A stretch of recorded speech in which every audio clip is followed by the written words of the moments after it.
Hey, friends, welcome to today's episode. We're joined by the president and CEO of SMZ, a third generation family owned agency out in Troy, Michigan. From leading campaigns for the Michigan Lottery to the Detroit Tigers, our guest channels their skills as a reader, a writer, and a wanderer to quietly make noise in the advertising world. Well, without further ado, I'm excited to introduce you to Jamie Michelson. Welcome to the show. Thank you, David. That's a nice introduction, and glad to actually make a little noise here. Yeah, nice. So, tell me a little bit about yourself, your background, and how you got into the agency business. Well, mine is a life and business entanglement story. I grew up in an advertising agency family and household. So my grandfather had started an agency with a partner. My father was involved in that business his entire work life career. And so it was certainly around me at all times. The interesting thing is, I tell people I didn't have plans to go into the business or the industry. I didn't have anything against it. It was, when you're a younger person, a teenager, a rebel, if you will, you're like, I don't want to do what they all did. I want to make my own path, my own mark. And I explored some of those things, but it was truly in my blood. And I decided to pursue this industry right out of business school. And I haven't looked anywhere else I have looked back, but that's all I've done. Was there a lot of convincing? Do you have siblings? How does? No, I mean, I think mine was, yeah, do some of the same, but do it in your own way. So like I went into the advertising business in New York and, made my own path and got my first job and my next job and, where I was treading on my own young, youthful exuberance with no skills and no experience and not being like, oh, I'm just working for a family business and the same name or something. So I was always conscious of that.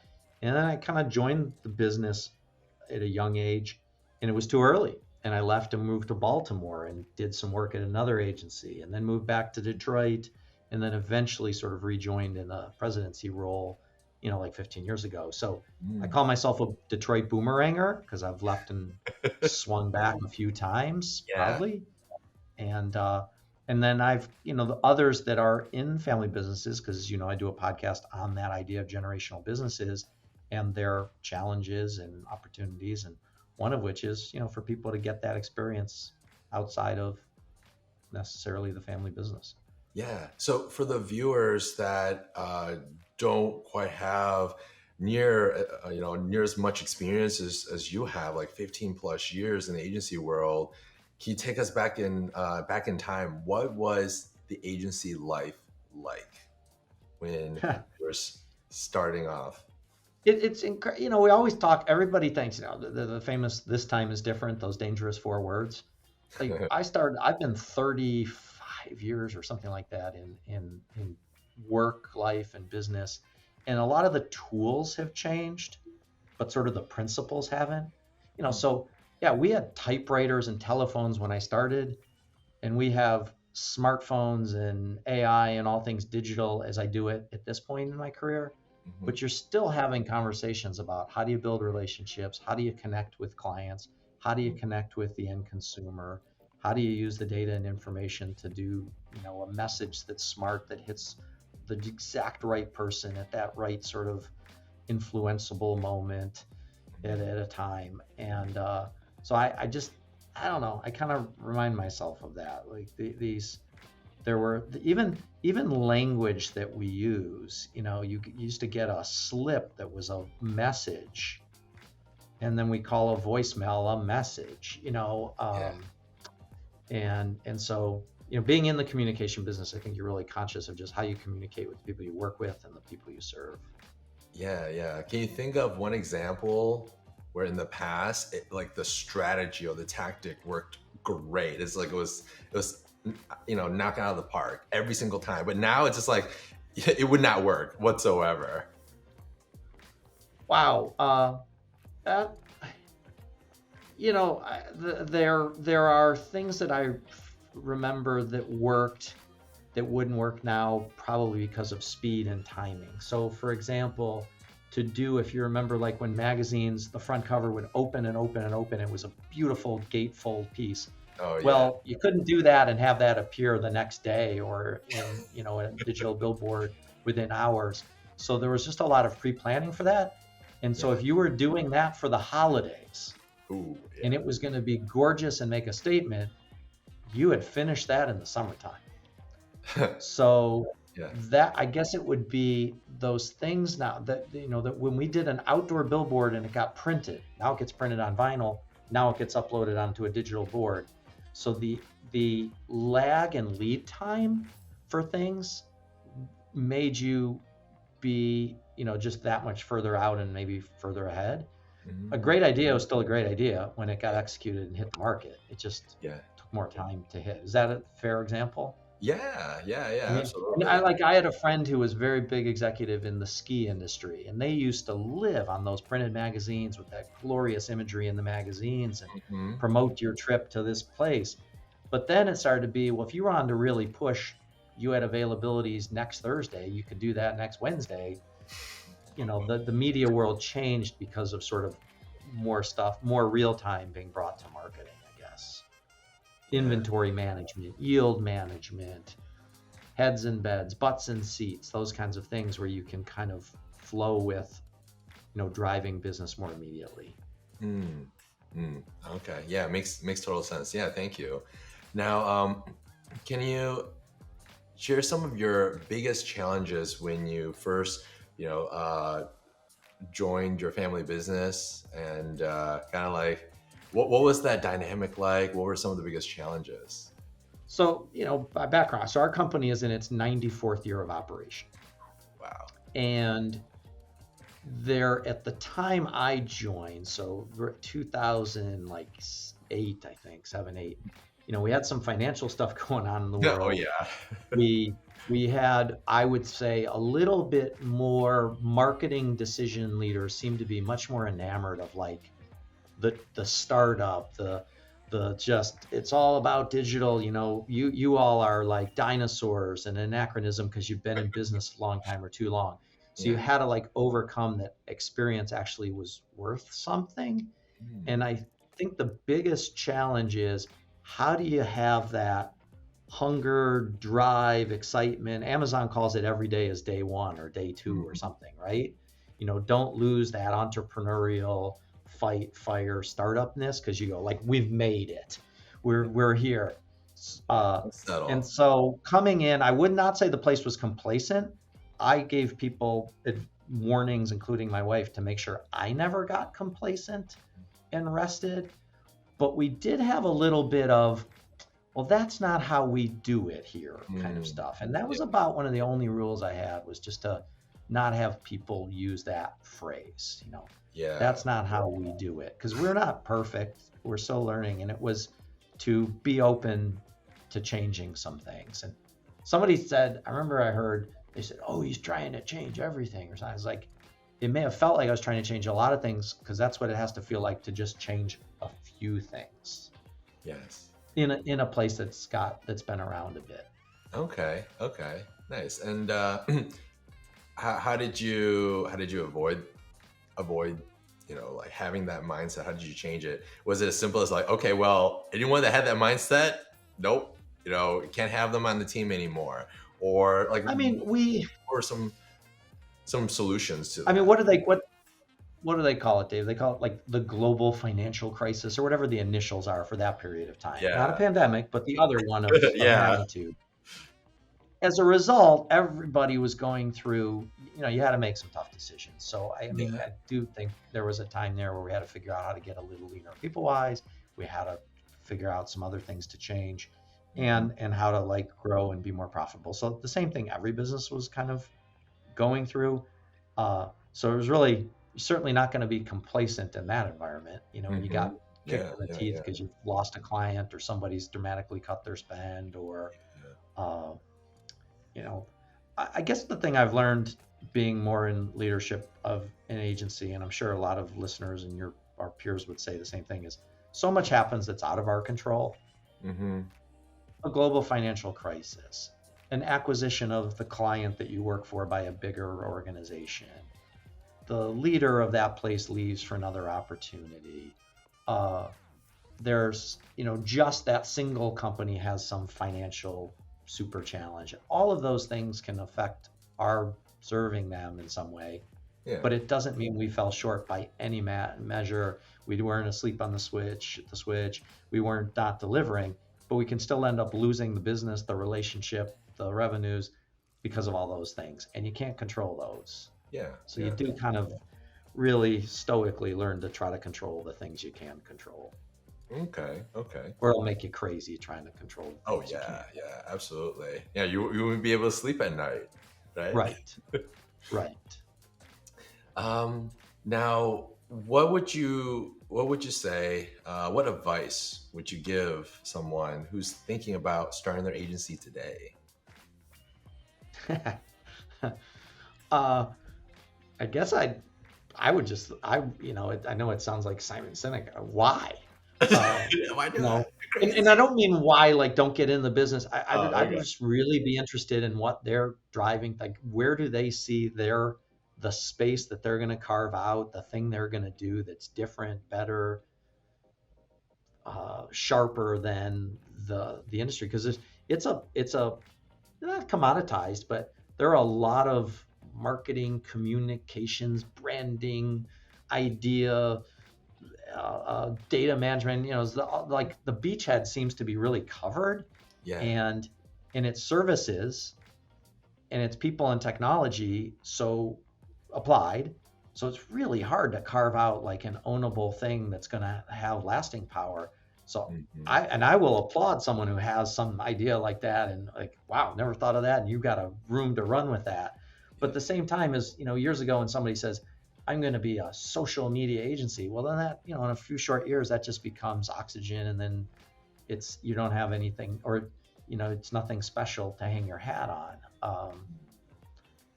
So it's the same as we as marketers. Like, what's that unique idea? What's that niche? What's that space that you're trying to occupy in the head and heart? Okay. That's all. Yeah. And that someone's doing it because they've got some buyer for that idea. Okay.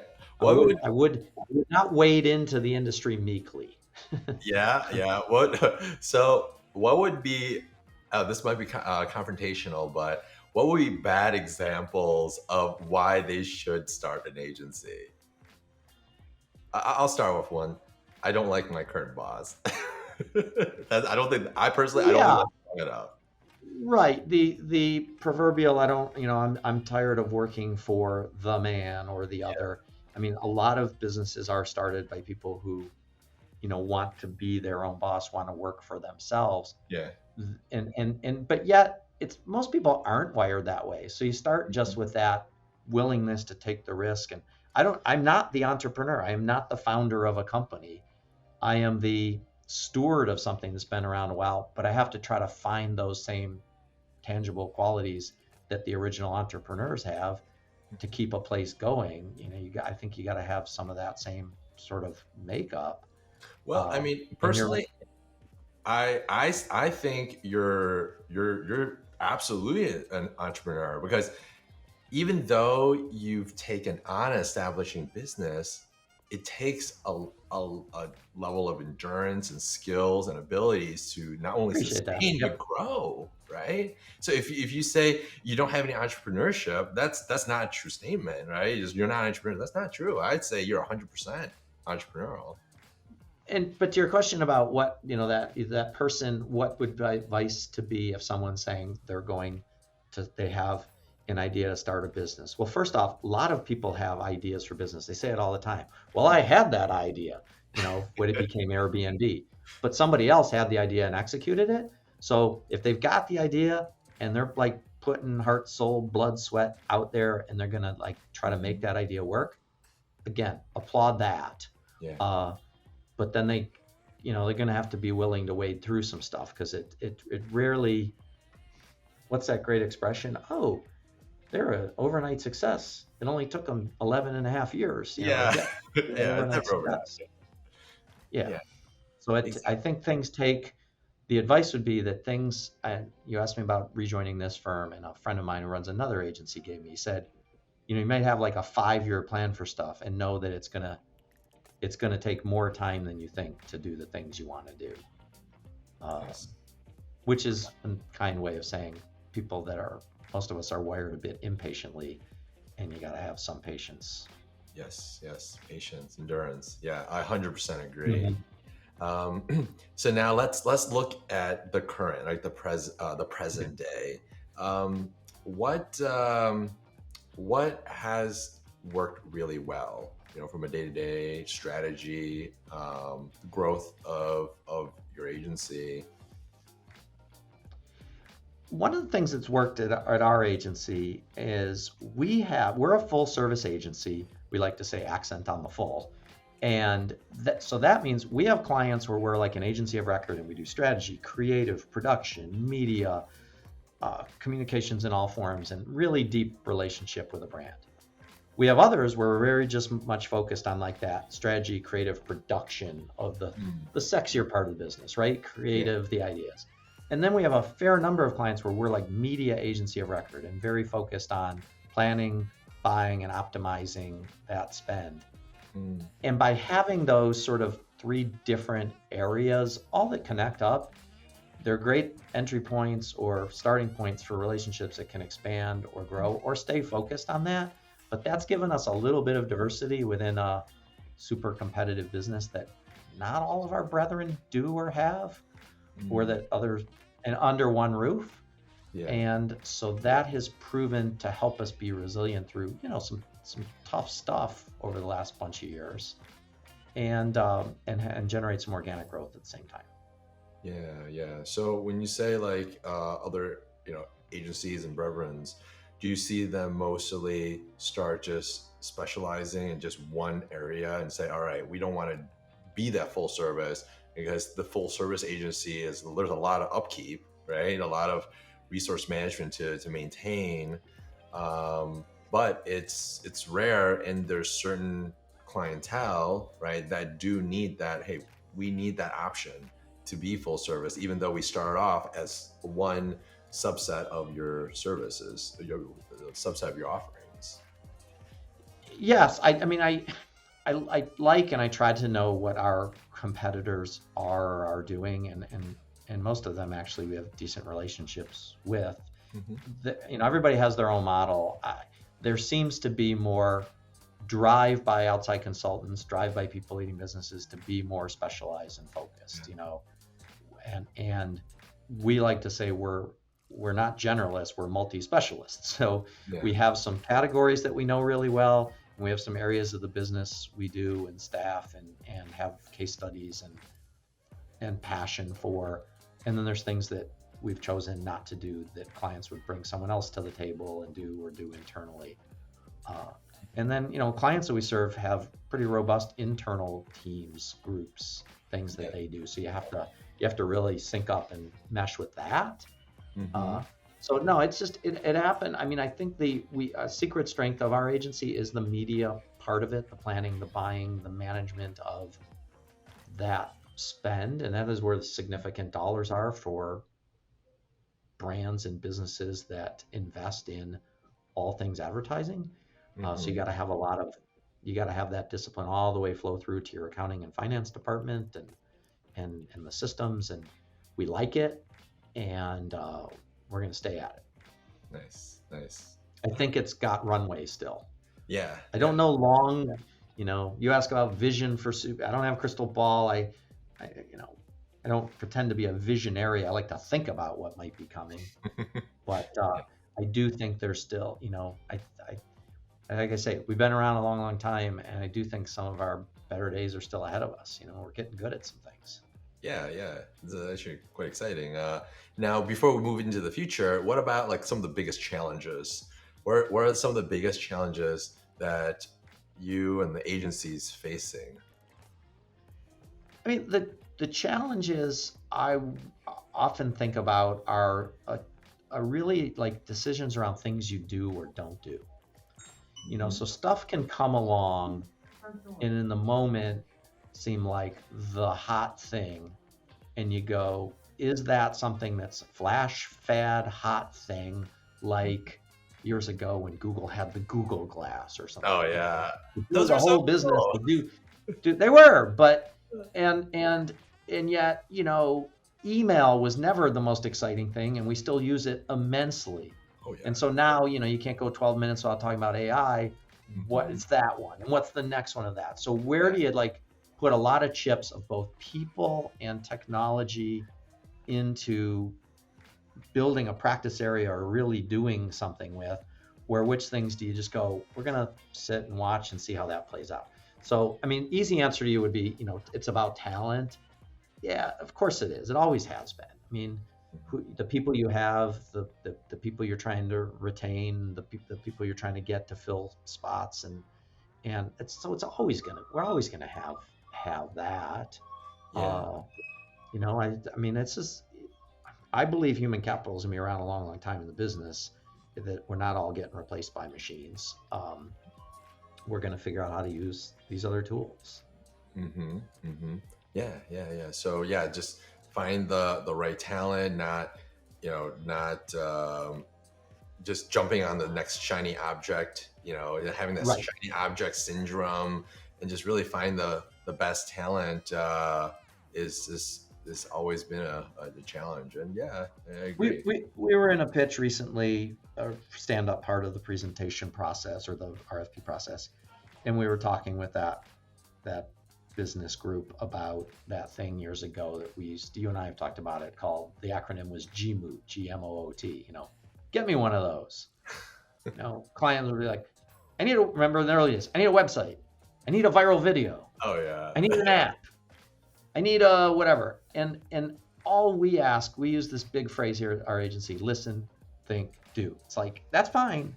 You want an app, but let's ask a bunch of questions. What is it being built for? Who is it for? What are we trying? Then we'll think about it. Then we'll Hmm. do an execution. So it wasn't just jumping to execution all the time. It was doing those back steps. And that's where I say the principles are the same as they Yeah. were when people were creating stuff purely uh, in analog forms, Yeah. and now in all the digital forms and whatever will be next. Yeah. Yeah. I'm so I, glad you I love touched on ret- that point. I like backfilling or reworking other people's campaigns out there and trying to think, what was the conversation and the strategy that led to that. Yeah. Where you can Yeah. see that those steps were taken, and then the thing that's done was so, not just so smart, but like it worked and it delivered on what they wanted to do because they Yeah. did those earlier stages. And those things can happen quickly, but sometimes, I mean, there's some examples out there right now of some brands that jump to things quickly because it seemed like the thing to do was hot, it was on trend, Yeah. and then they're like paying the price and trying to put Oh stuff yeah. back in the tube. Oh Whew. yeah, yeah. Especially like some of the PR issues that they have. Oh yeah, Yeah, you want to jump on this bandwagon, this new movement, this new thing, and next thing you know, they totally embarrass themselves because they didn't think through like, what if scenarios, right? right, Yeah, right.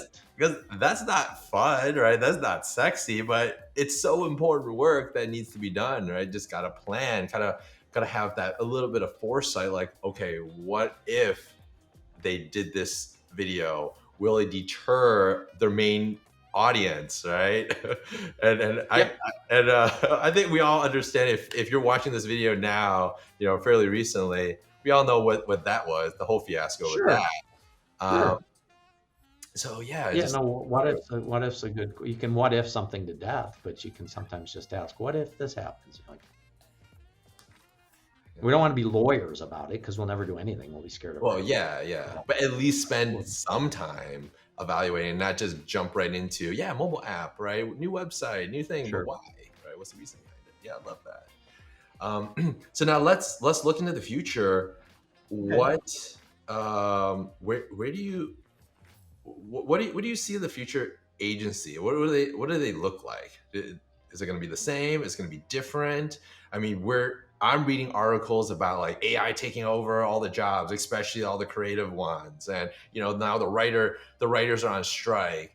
Like, what's that going to look like for agency? And I'm sure a lot of our viewers, agency owners, are kind of worried. They're like, man, what's gonna I mean, happen? one of the advantages of doing something for a longer period of time is, in theory, you're supposed to get some wisdom because you have experience and you have time. Yeah. And also having young adult children, you see things through their eyes and stuff too. Mm-hmm. So like I've worked on and off in my career. I've had like banks as clients forever. So that's a really long established industry. If you think about the innovations, let's start with the ATM machine. That was supposed to be the end of all tellers, all bank branches, all human interaction with the bank. Yeah. Then online banking was supposed to be the end of all interaction with a banker, all branches, all. So the death of things because of the new tech that comes along. I mean, yes, newspapers are declining year after year, but they found new ways to distribute their information. There are other things that, there used to be people that push the elevator. You didn't push your own button. Like they would take you upstairs from the original Macy's store. It was like a person sat in a chair and did that. Mm-hmm. So certain positions will not exist anymore because of technology, but not all of them. I just don't buy it. There's too many huge innovations that have come along, and it was going to be, our cars were going to be flying by now, let alone even be able to drive themselves with your hands off the wheel, looking at a spot on the steering wheel. So that makes great click stuff. It is still going to be that combination of us as humans with our brains that are pretty friggin' AI-ish merging with and using tech. So the future is still going to be like who adapts with that stuff. Because otherwise we would all, every time these things come along, we'd all just go fold up our tents and go, it's too hard, let's go home. Mm-hmm. And I think a lot of people in the advertising business actually a little bit masochistic and kind of like banging their heads up against the wall and trying to solve problems and figure things out and prove stuff wrong. And I still think there's going to be people like that getting into it that have that kind of mentality, I hope. And for our business and our future, it's really about planning for, the next set of leadership and generation in a place that's been around a long time. So it's that kind of continuity planning. Yeah. Since HBO has kind of taken the word succession and added a lot of baggage to it. So I'm going to talk more about continuity. Okay. Very good. I guess and thank you so much for sharing your thoughts and your experiences. And I could be proven wrong. We could all be out, and it is AI driven. And yeah, I mean, it could be Skynet, right? Take it over, right? Yeah, right. We've seen those movies. We all live in the whatever, none of it's real. I mean, yeah. I'm an optimist. Yeah, pragmatic optimist. Yes. What is so now some advice for agency owners? What is one piece of advice you wish you had when you were starting out? Wow, that is a great one. I get the just the power of little things.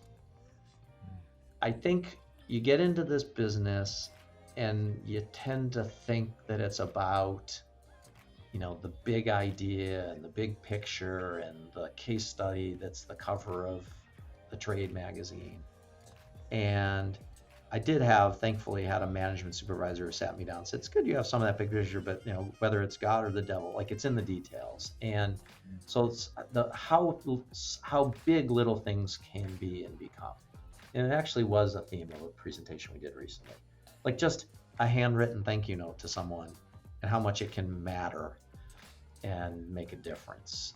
The call to somebody who you haven't connected with in a while and just to say hello, with no ulterior motive. So I guess if someone had just told me, like, if you those things over your whole career, like they're going to actually add up. They can add up to something. Yeah. And yeah, thank you for sharing that. Yeah, I'm so glad you brought up like a simple note. Like in this day and age, like what is this writing? Like is this pen here? Like what is this tool for, right? Just so Yep. used to just sending a And quick I'm email. and I'm gonna keep zigging as everyone else zags and does things in tonnage digitally with some of those kinds of analog and or not old school, just they've got a little bit of a traditional flair to them. Yeah, yeah. So now let's move on to some rapid fire questions. All Okay, real right. quick question, and then we'll go from there. All right, ready? Okay. First thing you do when you wake up in the morning. I'm pretty diligent about working out most every morning. Coffee or tea? Mostly coffee. Book you are currently reading. I am finishing a book called Richer, Wiser, Happier by a gentleman named William Green, who actually has a really great podcast. That British accent helps, I think. And so I'm reading a few things on the Kindle at the same time, but that's the one that I'm finishing right now. Nice. Who's your biggest inspiration? My biggest inspiration is a tough one just because of the timing. My father, Jim, who passed away just about 10 days ago, Oh, for that. was and is, because I ask people on the podcast about mentors they have, and yeah, and inspired me both, family, business, life, and all of that, all of how that connects. Yeah, yeah, totally get it. One tool or software you can't run your agency without. I guess I have to say it's not the newest, but we made a decision to go all in. We vetted a bunch of project management systems, having dabbled and been half in on a few things, and we are using Wrike, Wrike, and I believe it's really helping us keep track of all projects, not just creative work and production. Nice, nice. And then, what is the best part about running an agency? It goes back to the thing we just talked about a couple of minutes ago, the little things. Uh, it's it is it is I am competitive, so it's the wins, but that doesn't just mean winning new business in a competitive shootout.